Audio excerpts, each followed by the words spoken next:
क्यों किया जाता है हवन? आज हम जानेंगे कि हवन से हमें क्या फल मिलता है और उसके क्या क्या फ़ायदे होते हैं। जय माता दी दोस्तों, मेरे चैनल में आप सबका स्वागत है। मैं हूँ नंदिता आर शर्मा। हिंदू धर्म की परंपराओं में जो कर्मकांड किए जाते हैं उसमें एक कार्य है हवन करना।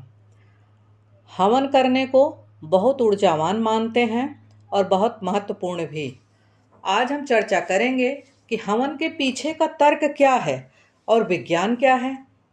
सबसे पहले हम जानेंगे कि हवन क्यों किया जाता है।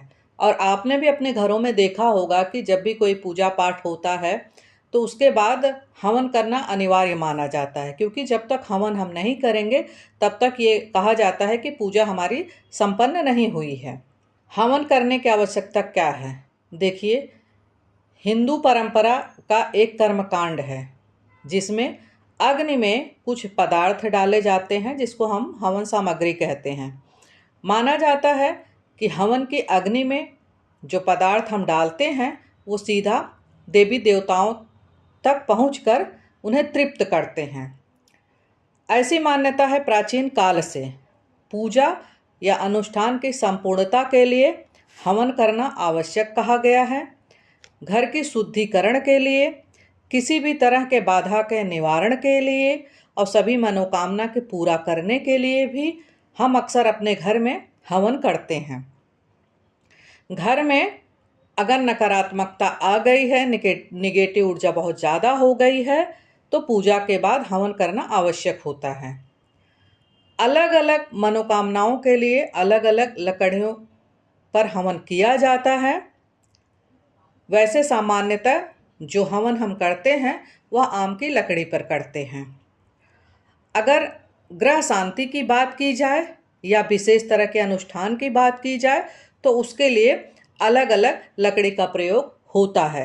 अभी जैसे चैत्र नवरात्रे चल रहे हैं तो नवरात्रे जब समाप्त होंगे जिस दिन, तो उसके बाद कन्या खिलाने के बाद, पूजा करने के बाद हम क्या करते हैं कि हवन करते हैं। और जब तक आप पूजा करने के बाद, आरती करने के बाद जब तक आप हवन नहीं करेंगे तब तक वो पूजा मानी नहीं जाती और हम उस समय परेशान हो जाते हैं कि हम हवन कैसे करें।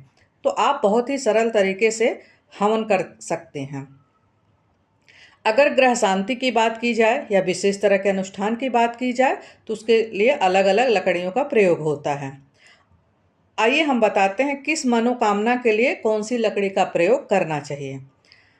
अगर आपके घर में बीमारियां आ गई हैं और कई लोगों को घर में रोग हो गया है और उस रोग को दूर करना चाहते हैं तो मदार की लकड़ी से हवन करिए।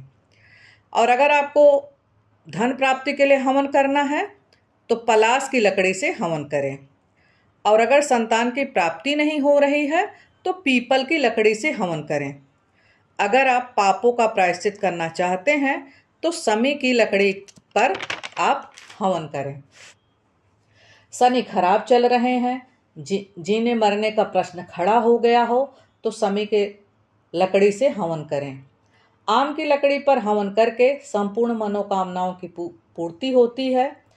अगर आप हवन करने जा रहे हैं तो कोई लकड़ी नहीं मिल रही है तो आम की लकड़ी पर भी आप हवन कर सकते हैं। हवन सामग्री कैसी होनी चाहिए? सुगंधित पदार्थों को मिलाकर, विशेष वस्तुओं को मिलाकर हवन सामग्री बनती है।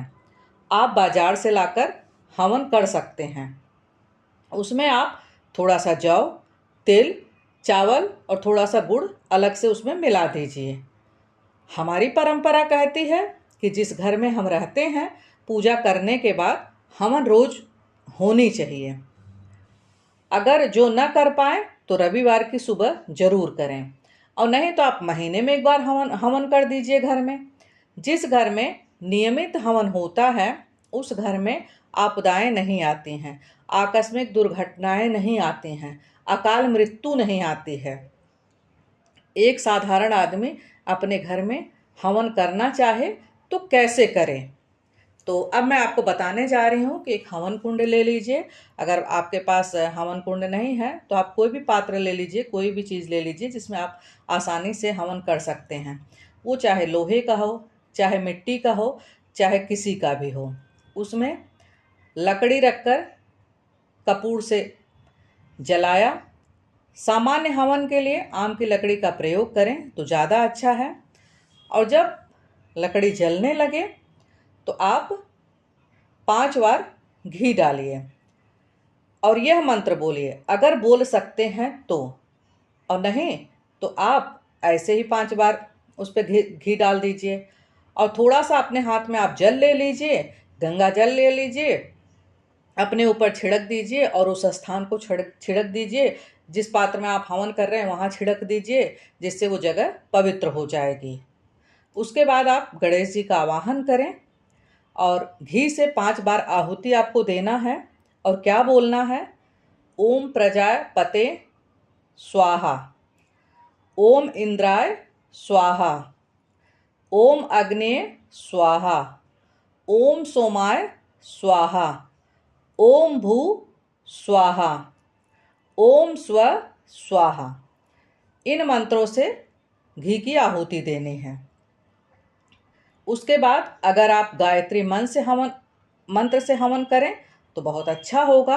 ये इतना शक्तिशाली होता है कि उसके बराबर कोई हवन सामान्यतः नहीं होता है। किसी भी ग्रह के लिए अगर हम हवन करते हैं तो जैसे ओम सम शनिश्चराय नमः स्वाहा कहते हुए हवन सामग्री को अग्नि में डाल देते हैं। अभी नवरात्रे चल रहे हैं, अगर माता के लिए हम हवन करते हैं तो 5 बार वो आहुति दे दीजिए।